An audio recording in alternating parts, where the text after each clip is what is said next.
Hello everyone, welcome back to First Chapter Friday. My name is Lauren, I'm the children's librarian here at the Monterey Park Brueggemeyer Library.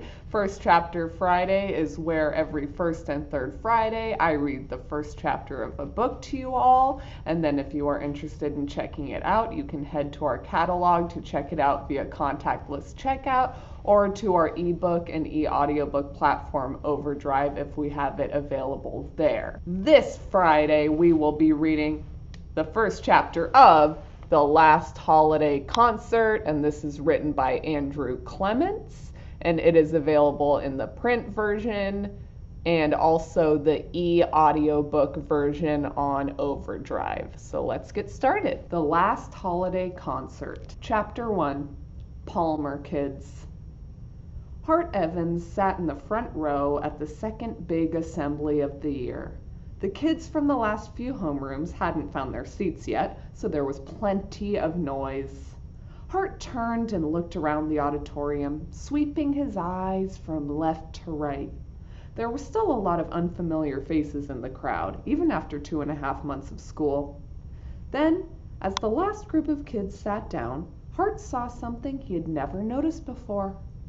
What Hart saw was the complete 6th grade, almost 400 students.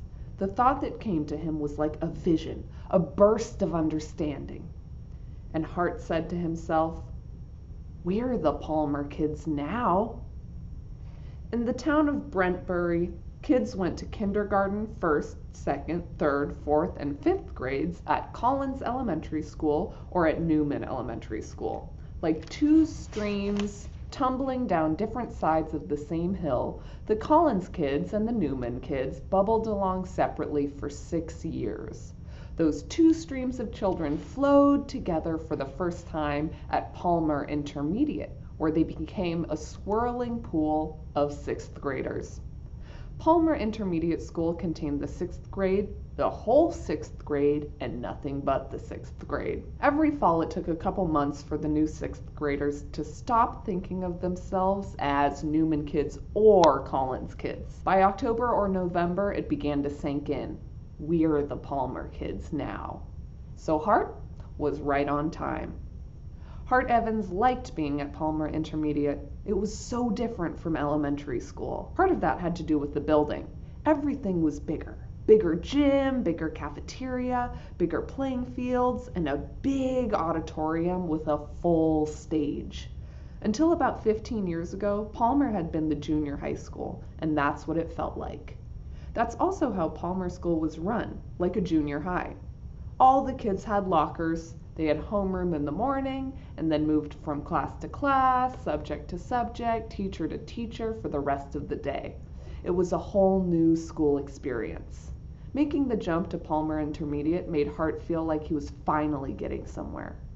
One of Hart's favorite things about Palmer School was that his little sister Sarah was somewhere else.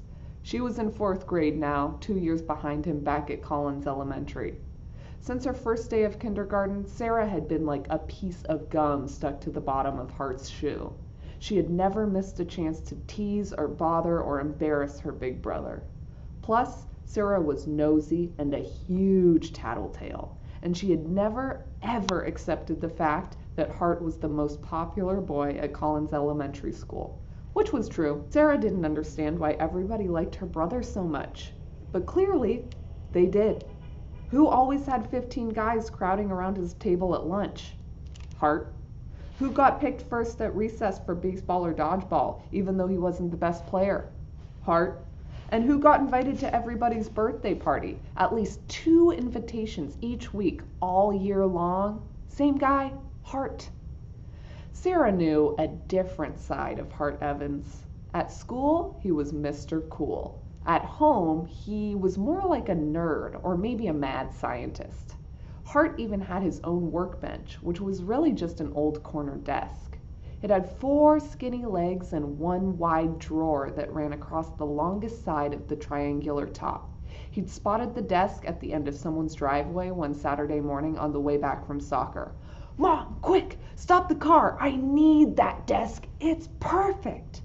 "Honey, that's just junk. You already have a nice desk." But that one's for schoolwork, Mom. I need a place where I can make things and mess around, like for science projects. It'll fit right into the corner back by my closet. You won't even know it's there. But his sister Sarah knew it was there.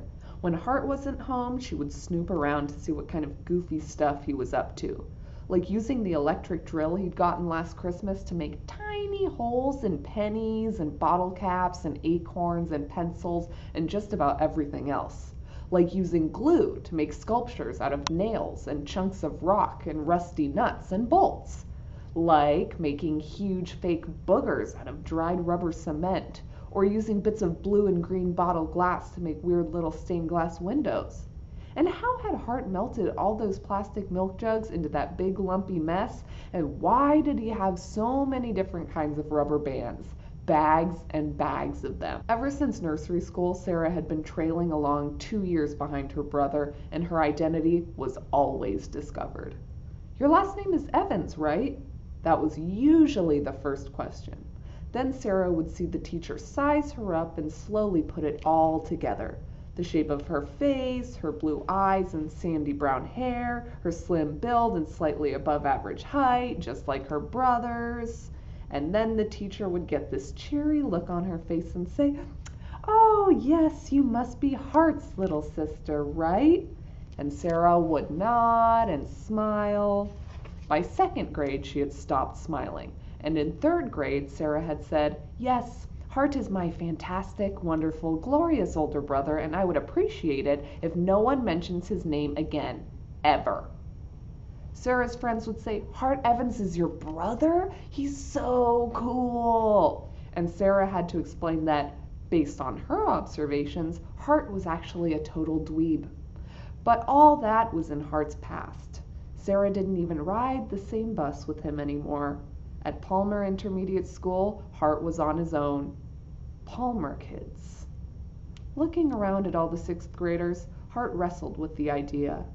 He couldn't put it into words, but he got a strange feeling, like he was looking at himself in the rearview mirror of a time machine. He saw that these 400 kids were going to travel into the future with him. These were the kids he'd be on teams with in junior high and high school. They'd go to football games and dances together. They would get their driver's licenses and go hang out at Peak's Diner. These were the kids he would graduate from high school with, these Palmer kids. He was looking at his class, really looking at it for the first time. Then Hart Evans, the visionary seer of the future, remembered the tangled wad of rubber bands in his pocket, and in a split second, he was the sixth grade kid again. Not that Hart had immediate plans to launch a rubber band. No way. Not during an assembly, and certainly not from the front row. Much too dangerous. Hart hadn't been caught shooting a rubber band in over 2 years, and he planned to keep it that way. No, the rubber bands in his pocket were for later, after lunch. Because after lunch, it would be time for chorus. And in Hart's opinion, a few well-launched rubber bands were just what the sixth grade chorus needed. So that was the first chapter of The Last Holiday Concert by Andrew Clements. If you are interested in that, you can check it out via Contactless Checkout, or you can go on our ebook and e-audiobook platform OverDrive and check out the audiobook there. And that's all we got for today. See ya!